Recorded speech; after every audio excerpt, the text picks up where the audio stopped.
Bismillahirrahmanirrahim. Hello everyone. Welcome back to CHENG465 Chemical Engineering Department Chemical Process Safety. So today we are going to be taking in our course Chemical Process Safety Chapter 2 Toxicology. Myself, Dr. Bassam Hamad, I wish you all the best. So let's start. So what we are going to take in toxicology. So we are talking about toxicants, right? So chemical engineering should know about how the toxicants, things which are toxic, which are harmful to our body, harmful to our health, and that could be through biological organisms that could enter through our nose, through our mouth, through our ears, and maybe through our skin. So it has many ways of entering to our systems. So you're going to learn how the way the toxicants would enter the biological organisms and how we can eliminate that. Okay, so, and we can eliminate it. For example, talking about if something is toxic through inhaling, I will wear a mask. As simple as that. So if something is toxic through the skin, so I can wear an overall coat that saves my skin. And that is why you see a place where we have a high radiation in some nuclear plants due to radioactive materials. What do you wear? You wear overall a covering and so on. And what effects that could have in our body, we need to know those kind of effects because we need to see how harmful, how much it is really very harmful, effective or not. And then we're going to learn the methods to reduce that entry of toxicants. Very similar to the second point. Because when you talk about toxicants, something could be toxic, but it is a chemical material, so it's nothing to do with biological organisms, right? Or it could be a biological organism. When you hear talking about biological organisms, we're talking about anything. Okay, so let's make that clear. Biological organisms could be human, or could be anything else, right? It's an organism. Toxicant, we are talking about something that could be chemicals, or it could be some kind of a bacteria or whatever could enter to our body. Okay, so the first three areas are related to toxicology. So these three areas, 1, 2, 3 is related to toxicology. Whatever the last one is related to industrial hygiene. And that's what's written here. Beautiful. So we will not go to the details, but we need to understand something, right? And maybe most of I just explained, just gave you some definitions. Also, talking about, we always say that things are poison or not poison. Where a general definition is that everything is poisonous. Okay, but it depends on what? It depends on that dose. In other words, even water, which you think that it is safe. Of course, water is safe, right? We need water to live, right? But take water more than what you require. It could be a disaster for you and you may lose your life. So that, I don't know if you hear some kind of a competition. They were drinking water and the one who just drinks more water, he's going to be the winner. And at the end of that competition, that person who won died. And they stopped that kind of competition. So we are talking about the dose. Again, very similar, harmful substances. Okay, I just said that, the example of a water. So a fundamental principle of toxicology is there are no harmless substances, only harmless way of using substances, okay? So we also want to know how to use it. So we need to know the dose, and we need to know how to use it. And then we want to know that what are its effects, okay? So we can minimize those effects if they happen. And again, at the end, what is a toxicant? It could be chemical, physical, dust, fibers, and radiation, noise. Even noise and radiation, they are toxicants, right? Or noise could be harmful to your ears. Radiation harmful to your skin. Maybe at a long run as well, and not a short run. So all that should be considered in our definitions. So talking about toxic, how hazard it is, we could say that is hazard if the probability of damage is really high. Okay, if the probability of damage is really high, and that is read probability of damage to biological organisms, which we mean human here, human, based on the exposure resulting from the transport and other physical of usage. So there is damage. Maybe if I'm exposed for 1 minute, there's no damage. But if I'm exposed for 1 hour, it causes a damage, right? So here we need to know that there could be no damage depending on the amount of time. Of course, if you're thinking of an example like a harmful substance that is poisonous, you would say 1 minute and 1 hour is the same. Oh. But for example, if you're talking about noise, so talking about noise, it would not be harmful if you, for example, just giving an example, depending on the number of decibels, and you work for 20 minutes, it could be okay, but it could working for 1 hour, it would not be okay. For electromagnetic radiations, it could be okay for a certain time, and so on. And the going to the second point, the toxic hazard or something can be reduced by the application of industrial hygiene. Industrial hygiene techniques, that means what is your hygiene? Okay, now today we are talking about all corona, so you need to use sanitizers to clean up your hands from whatever harmful materials. So we're talking about industrial hygiene, right? So what is that reflected on an industry? What are the techniques that we could have industrial hygiene? And we're going to come to that. So the toxicity, however, cannot be changed. So if it is toxic, that means it is toxic, right? And we give an example. A good example of a physical agent is acetous fiber. It's very dangerous, and it could cause lung damage and cancer. So here we cannot say that the toxicity will be different. I don't know how to pronounce that. Toxicity. Okay. Toxicity. Okay. So the toxicity of a chemical or physical agent is a property of the agent describing its effect on biological organisms. I think that's clear. So how do they enter? How does these toxicants enter? And as I said, that they could have enter in many different ways. And of course, when it enters to one of the entries to the human being, okay, it will move to the bloodstream. And the problem here when it goes to the bloodstream, because it goes to all parts of the organs, and the damage, of course, occurs. There's a misconception that damage occurs in the organ where the toxicant is most concentrated. And that is really not very true. Actually, it depends on which organ and how it is dealing with that toxicant. Because there are places in which they can deal with concentrated toxicants to get rid of it. And there are other places they cannot deal with that toxicant, so they become damaged very soon. Okay, so for example, lead is stored in humans mostly in the bone structure, but the damage occurs in many organs, right? So it is in the bones, but it happens in everywhere else. For corrosive chemicals, the damage to the organism can occur without absorption or transfer to the bloodstream. So you can have some kind of toxicity without having this absorption to the bloodstream. Okay, so simply how does it enter? It enters through the stomach, and this is called ingestion. It's called to digestion, okay, which is also in the stomach. So it could enter the mouth into the stomach, or it could enter through the mouth or nose into the lungs, or inhalation. That's called inhalation. That means in Arabic tanaffus. That means you're just taking in air. Injection is you're putting it's a very similar thing of injection. There's a cut into the skin. Actually, what you're introducing as an injection is a cut, but you don't feel it because it's very, very small. Actually, it pierces because it is that small over a certain area, and that's why it pierces. Then we have the dermal absorption to skin membranes. So it could be through a skin membrane. So it's different from the injection, which goes inside through a cut, and that is through the skin membrane on the surface. So all these are different ways how they do enter our body. And you by yourself, you say, well, for ingestion, okay, I should be, if I think of how to prevent that, that means I need to be careful what goes into my mouth. So you will put some kind of precautions. You're going to wear something to prevent anything going to your mouth.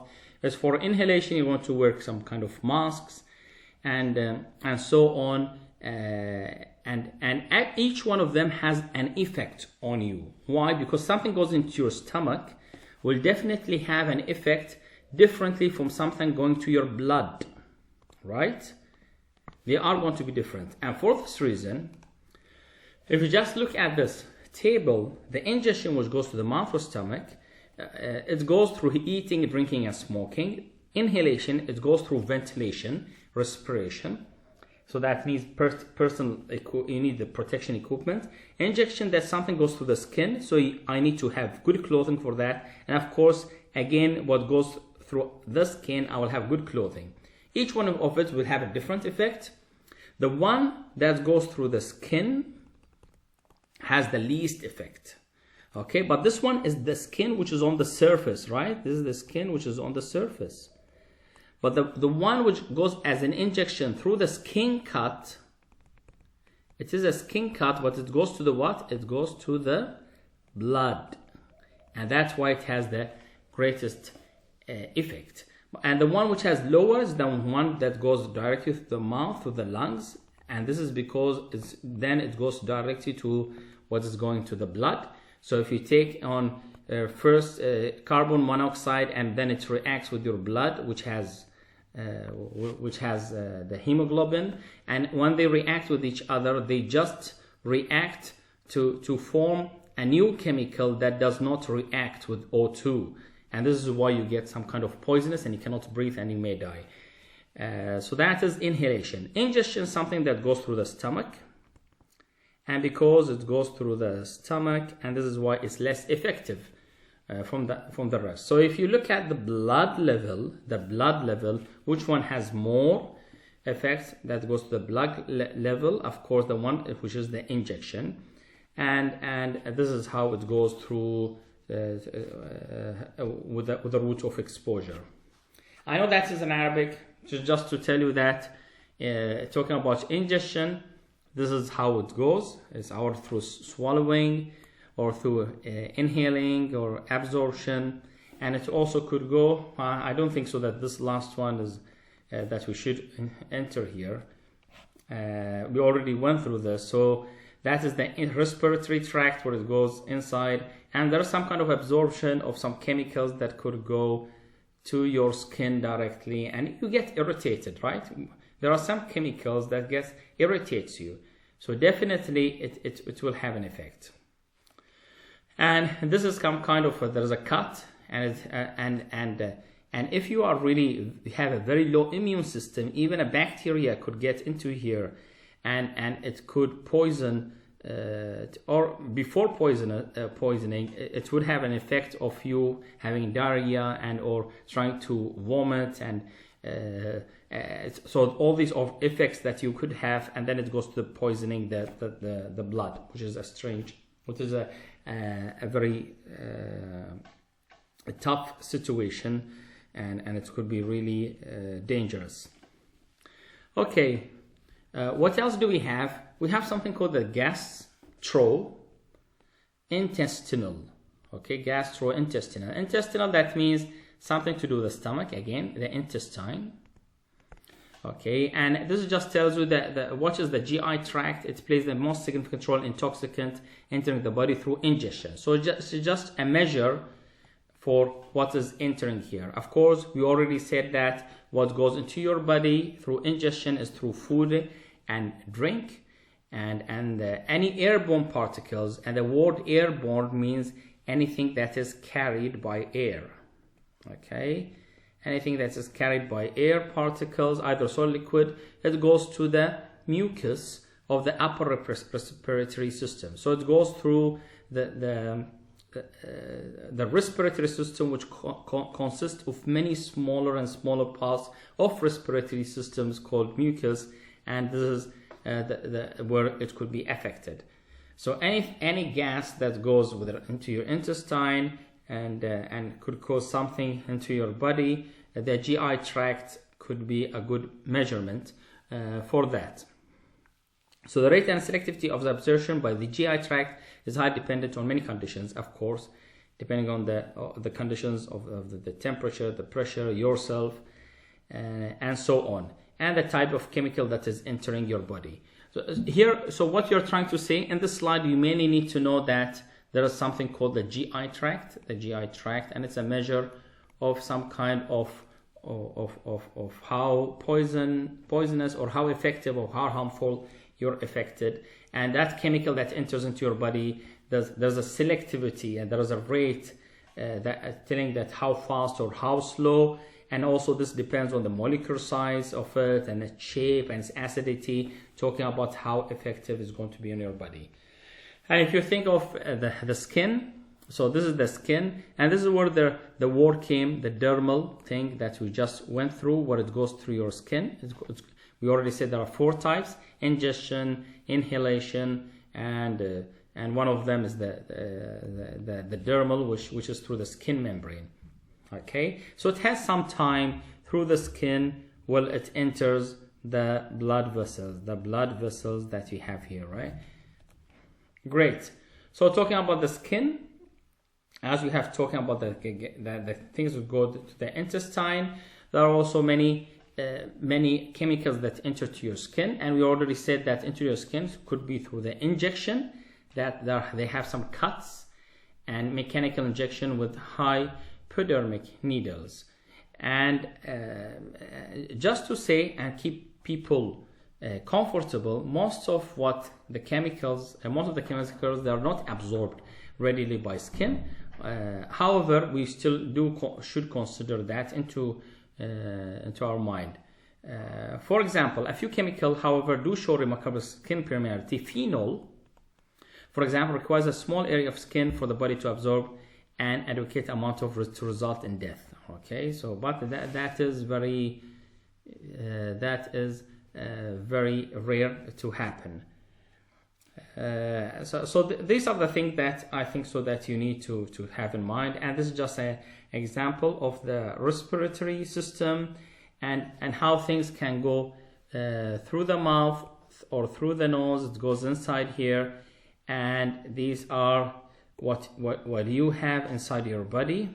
If you just look at it, and the small things that you have, these small lobes that you have, and they call this the lobes which comes from the bronchus.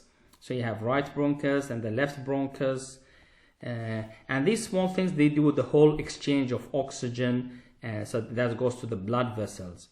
So you just can see the things that have rich oxygen to exchange, and then it goes to the blood. Imagine that it was not oxygen, it was something else, some kind of a different chemical which enters into your body through those blood cells. Of course, it's going to be very toxic. And this is the details of what we have mentioned. This is just to mention that how much do we enter and have into our body. So we have about 250 ml of oxygen, and we get rid of 200 ml of CO2, and the amount actually we breathe in per minute is about 8 liters of air. So imagine that in that 1 minute, if you have a toxic substance that we are inhaling, imagine the amount of toxic that goes into our body. So this is why we are talking about how much we are inhaling per minute. Okay, these are the details if you want to read more about how does the respiratory system works, and the bronchus, and about the alveoli and so on. So we are not going to go into the details, but I have kept this for you to think more and more about it. Something else that I would like to mention here for the dust. The dust usually we call dust as the definition of it, they are insoluble materials. Okay, insoluble material that are that is very difficult, particularly to the lungs. So people who have a problem with the alveoli, which is part of the bronchus, what happens? The bronchus that tries to exchange oxygen, they could have this filled in, which are insoluble. They're filling on the small pores, which are in micrometers, and of course when it closes these pores, there's no exchange of oxygen. You cannot breathe, I die, right? So the smaller the dust particles, the farther they can penetrate in the system. So particles that are greater than 5 micrometers in diameter are filtered in the upper respiratory system, and particles between 2 and 5 micrometers, they reach the bronchial system, and here is the area where we could have a dangerous situation, and it could be very risky. And actually, if it is smaller than 1 micrometer in diameter, it could reach the alveoli, and that is a problem. That could be a real problem. Okay, so how toxicants are eliminated from biological organisms? Well, you can drink a lot of water, right? So it's to get rid of things, and this is what they usually say. You just drink a lot of water to get rid of what you have inside your body. So excretion, okay, through the kidneys, liver, lungs. So either you get it out of your lungs or you get it out of your kidneys, right? So they are cleaning your blood. Or it could be through detoxification, by changing the chemical to something less harmful. And this could happen by biotransformation, and it stays inside your body, and then it could leave, of course, your body. Storage, it could be stored in a fatty tissue. Just to mention that there are effects which are irreversible, and this could be very dangerous. So we need to know what are the things that we are treating with, because if they are irreversible, it should never happen. But however, we should be careful that it should not happen. Effects that may or may not be reversible, like these things which affect the skin, like dermatotoxic, hemotoxic, hepatotoxic, which affects the liver, the kidney, the nervous system. I forgot to say the things that would affect that are definitely reversible, like cancer, and that is through long exposure to radioactive materials, for example.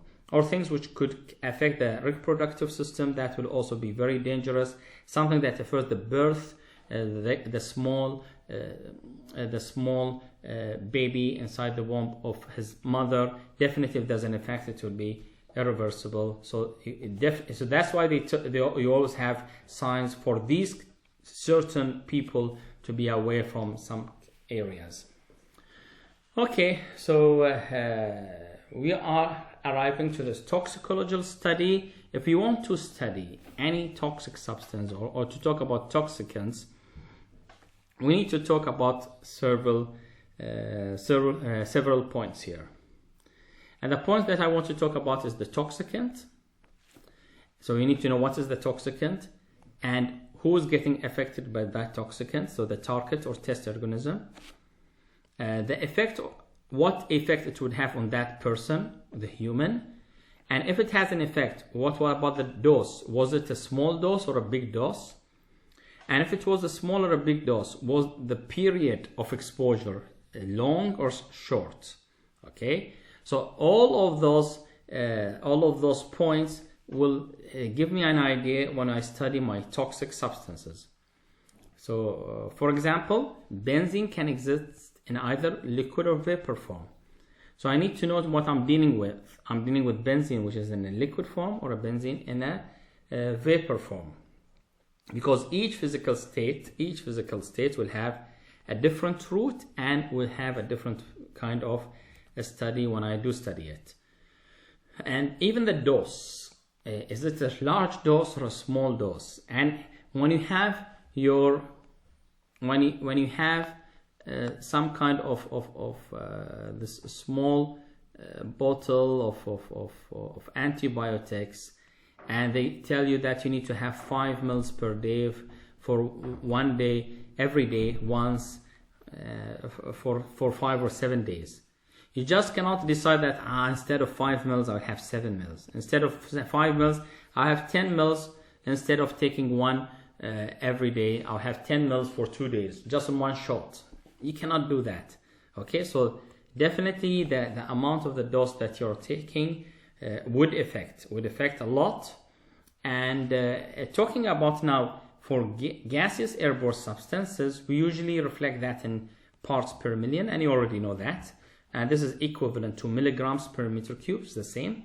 And for airborne particles, the dose is measured in milligrams also per meter cube, or sometimes they're reflected as millions of particles per cubic foot. And this sounds the same, except that we do love the SI units than or not love, because we are used to the SI units than the English units. Okay, so here we are getting into the real part. We are getting into the real part where we are going to study how does the dose affect the response, and through some calculations to see if this is toxic or not. Okay, so for example, talking about the word irritation, we do use some kind of sanitizers these days because of this corona thing, and because we do use the sanitizer, actually it kills the bacteria over your skin, but it also takes the water within your skin, which makes them very dry. It feels normal, but if you use it very regularly, you may feel some kind of irritation. It becomes very dry, and then you need to some kind of do some kind of lubrication that just for your hands. So I think so this is clear. It depends on the dose, how much really your response reacts with the dose. And usually if you talk about the dose, this is how it usually reflects. So here it's written: curves of the foam shown in figure 2.2 are frequently represented by a normal distribution. It's also called Gaussian distribution, given by the equation, and that's the equation that we have here. And this is the probability. F is the probability of individual experiencing a specific response. So what happens is that for a certain percentage of people who are effective, usually people are different, but if you have a certain dose at less people are affected by a dose, and there are more people are affected by a certain kind of dose, and then there are less people are affected that have a very high response. So there are people who are very sensitive, there are people who are very less sensitive, but the average people on a certain amount of dose, they do get something like that in the middle. And this is very similar everywhere. I'm talking about grades. Do I have A, B, C, D? So I'm going to have something like that, and most of the people getting some kind of C or a B minus or C plus, and so this is the middle, right? So there are less people who get an A, and there are less people who get a D and F, of course, right? So this is the way how the response which depends on what? Depends on the teaching process, or response depending on the dosage. And if you want to calculate the mu, of course mu is just the average, so I'm not going to go into the details of that. And this is like just from the standard deviation, or I'm getting the variance. So all these are data that you have taken in statistics, and it just reflects, again, of how much you are deviating, or how much you're deviating from the average as a standard deviation, and what is the mean of those responses.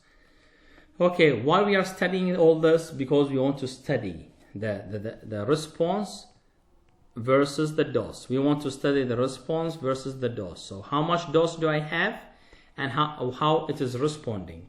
Why? Because I want to see that response of a person for a certain dose of a chemical. Okay, is it going to be harmful and toxic or not? So we need to study that, and this is really very important to study.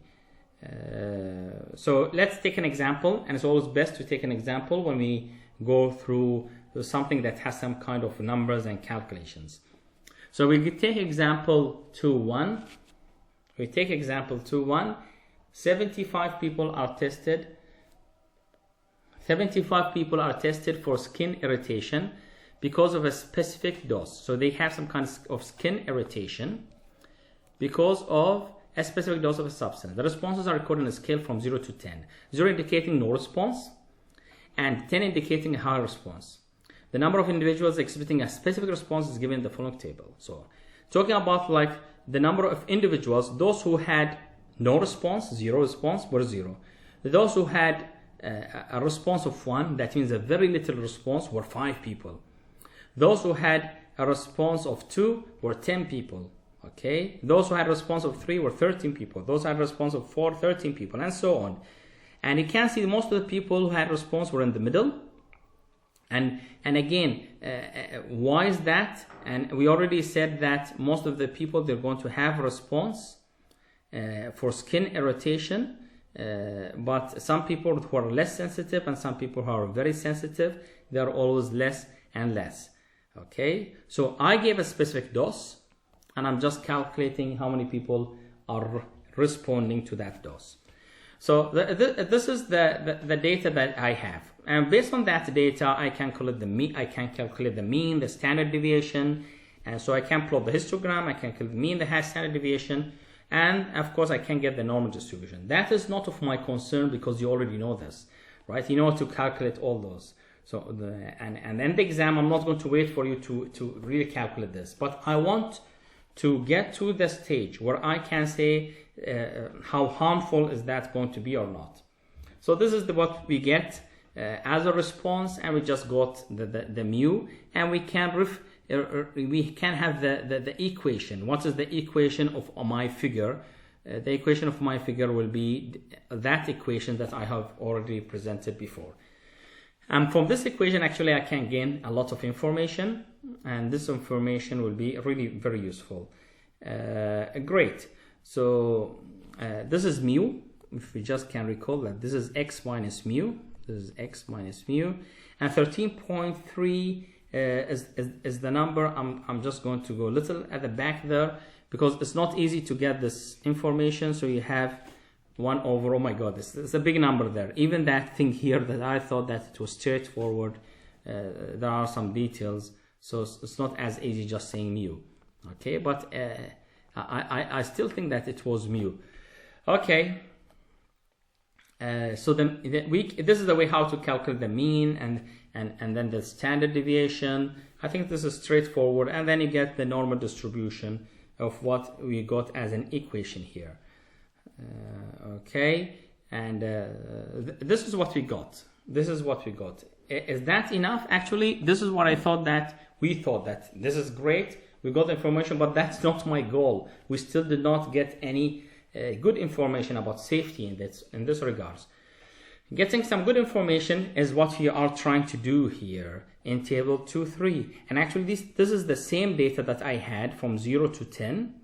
This is the same. I mean, we are varying now for each response from 0 to 10, and we are calculating f of x. What is f of x? F of x is actually this equation here.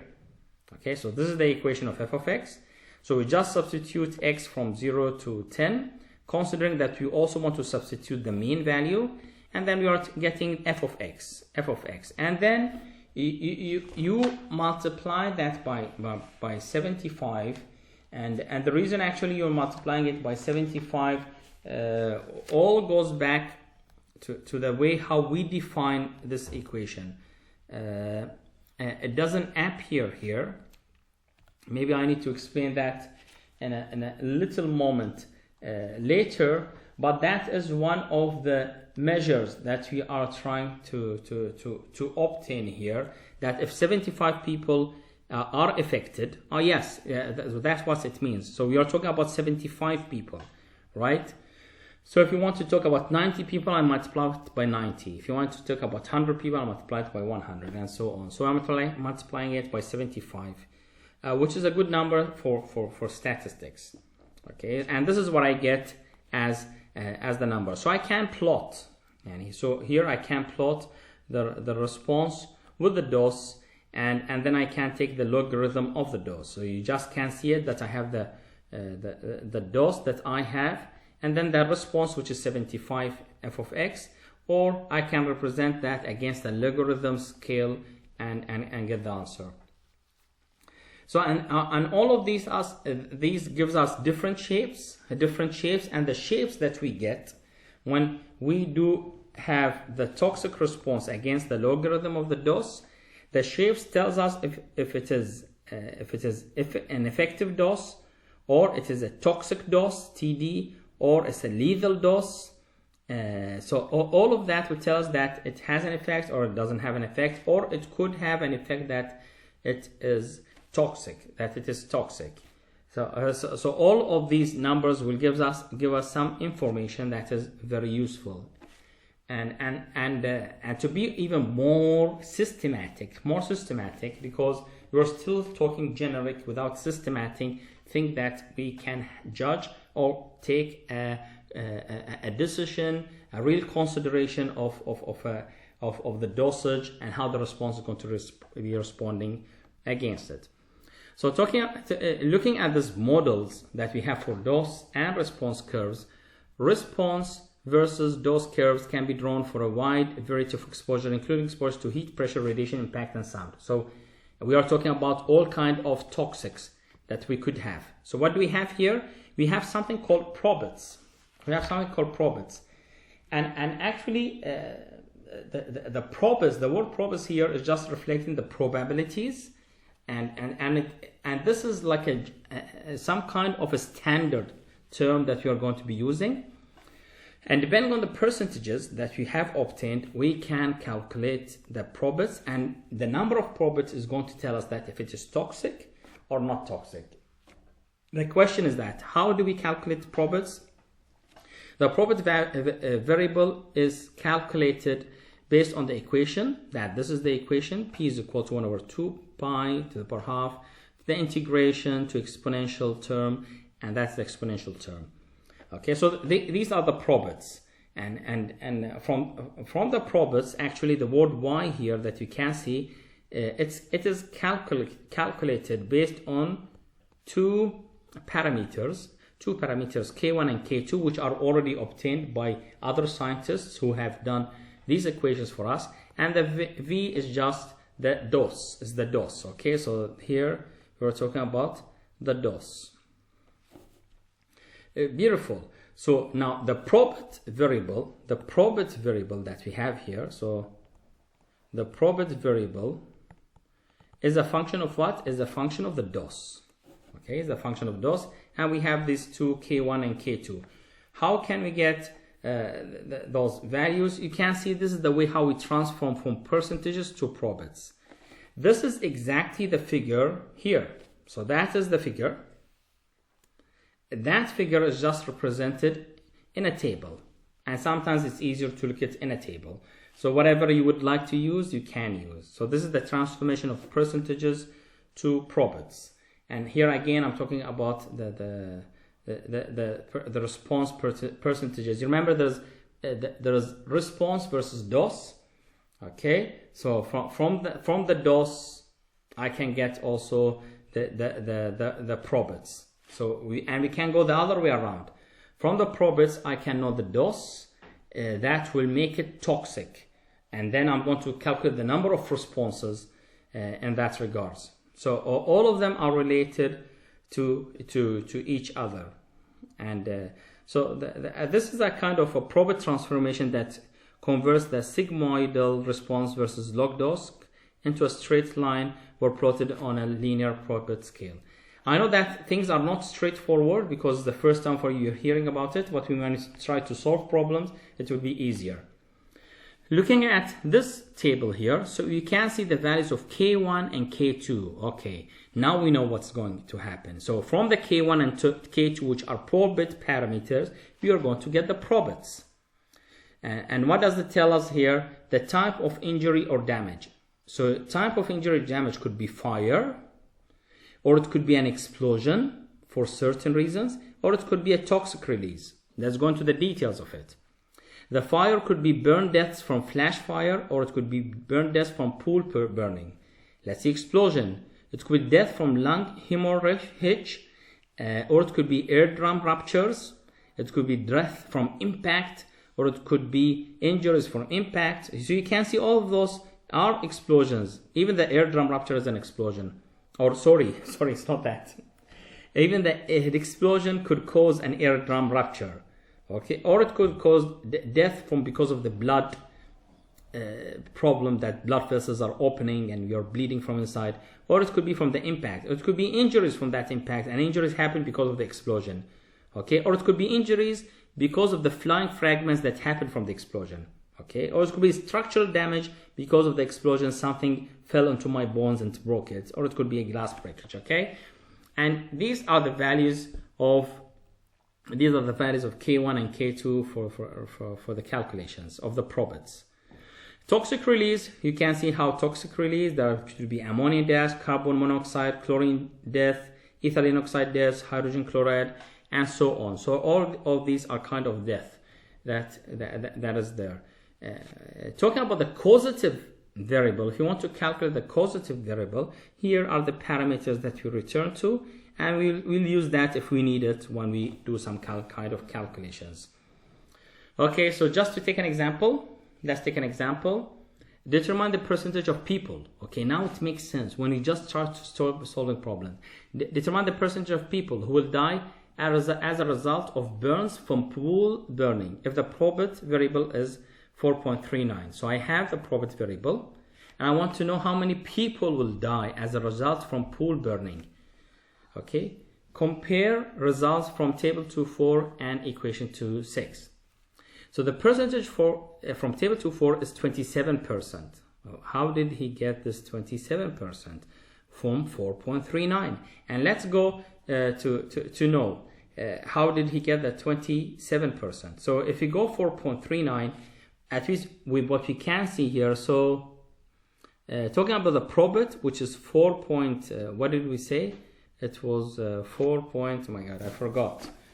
So if we are going to go to the example, which was 4.39, okay, we got it. So it's 4.39, and you can see here that between 4 and 5 here, 4.39. What is 4.39? Okay, 4.39, beautiful. Okay, so what was the percentage? It is 27. Did you get that? I think so. You already got it, right? So that's 4.3 and going to 27%. Let us look on this figure here. So 4.39, something like that here, and we're going to get to 27%. Okay, so that's 4.39 is 27%. So I'm just showing you that you can get it from the table or the figure. So what does it say? It says that 27% of the people will die as a result of the pool burning if Y is 4.39. Or you can use the equation of the probate to calculate that it is exactly 27.1%. Now you can see from that information how it was very valuable to calculate how many persons could get an affected. Okay, so another example would be, for example, Einsberg reported the following data on the effect of explosion peak. It's the explosion peak overpressures on the eardrum ruptures on humans. Okay, and what do we have as an information? The percentage affected, 16,500 peak overpressure we are going to have, 10, and these are the numbers that I have. Confirm the probate correlation for this type of exposure. So we just want to confirm it. So the percentage is converted to a probate variable using the table 2.4, and the results are as what we can see here. Okay, so here we are having the percentage affected, and from the percentage affected we can calculate the probate. Okay, so we are calculating the probate based on the percentage affected, and based on that we can also plot our figure, which is the P equation, and this is what we can get here. And actually we already have the values of K1 and K2, the probate parameters, and these probate parameters can be obtained, and we can say that this is the equation that I would have, and then I can plot my numbers. Then I can plot my numbers here just to confirm that it is very similar to what we have. Okay, so looking at that, so where are we? We are towards relative toxicity, and this is table 2.6. I'm just looking at, yes, that's fine. So this is the table for the degree of toxicity, and this is, for example, a table of about the LD, the logarithm that we have per kilogram of body weight. I think experimental LD 50 per kilogram of body weight. If it's less than 1 milligram, then it will be very dangerously toxic, taking into consider that the dose allowable for 70%, it could be a taste. Okay, so that is the taste. It's not allowable that if just a taste, it could be very dangerous. Or with a teaspoon is going to be very dangerous. Or it could be an ounce, it's highly toxic, or a pint or a quart. So it identifies the amount where it's going to be very highly toxic. Okay, and when we started putting some threshold values, we come to the idea of what? Talking about the threshold values, which is the threshold time, the threshold limit values, which is the TLV. So it's the lowest value versus dose is the TLV. So is that allowable, or it's not allowable, that this is the threshold value. Beyond that, there is going to be a problem. So what we want to do, we always want to be beyond that. Below this dose, the body is able to detoxify and eliminate the agent, so it will not be affected. Okay, it will be in normal conditions. There are 3 different types of TLVs, the threshold limit values. This is one, we are going to use this a lot, and this is another one, and the third one. And you can see the definitions here. So time weighted average, so this the threshold value time weighted average, or the threshold value for a short-term exposure limit, or a threshold value with a ceiling limit. Okay, and for the short-term exposure limit, there are some also more details. If you want to talk about exposed for 15 minutes without suffering an irritation, and without there's going to be any kind of irreversible tissue change or some other effects. Okay, so going to one of the threshold values that we are going to calculate here, TLVs are usually reported as ppms, parts per millions, or milligrams per meter cube. Or for dust it's milligram per meter cube, but you also can use the millions of particles per cubic feet of air. For vapors, it's converted to ppm using the equation. So this is the way how we convert ppm to milligrams per meter cube. So that this is kind of a conversion term of ppm to milligram per meter cube when we are talking about vapors. Okay, so we'd like to see what are the threshold values now. So what are the threshold values that we have here? Threshold limit values that we do have. They also call it pill. I can't exactly now remember the pill. Okay, here's it's written here is the permissible exposure limits. It's very similar to the threshold limit values, except this is kept by OSHA, and we are just seeing the difference between these two values. So talking about, for example, acetaldehyde, the threshold limit is 100 ppm. For OSHA, they said it's 200 ppm. For acetic acid, both of them are the same. For acetone, this is 750 and this is 1000, and so on. So you can see that many of the values here, like 25 and 52 and 5, always here the threshold limit value is lower than the OSHA, just for safety, more safety condition, because this is concentrating more into the worker person. Okay, so this is what we have taken into our problems here. This is the chapter number 2. I hope that you gained a lot from chapter number 2. What we are going to do in our next presentation is that we are going to solve problems, and solving problems is very important in this chapter, because it will give you the real flavor of the calculations of what we have already taught you here. Wish you all the best. This is Dr. Bassam Al-Hamad, and I hope you gained a lot from what we have explained, and see you soon with solving the problems in chapter 2. Thank you very much.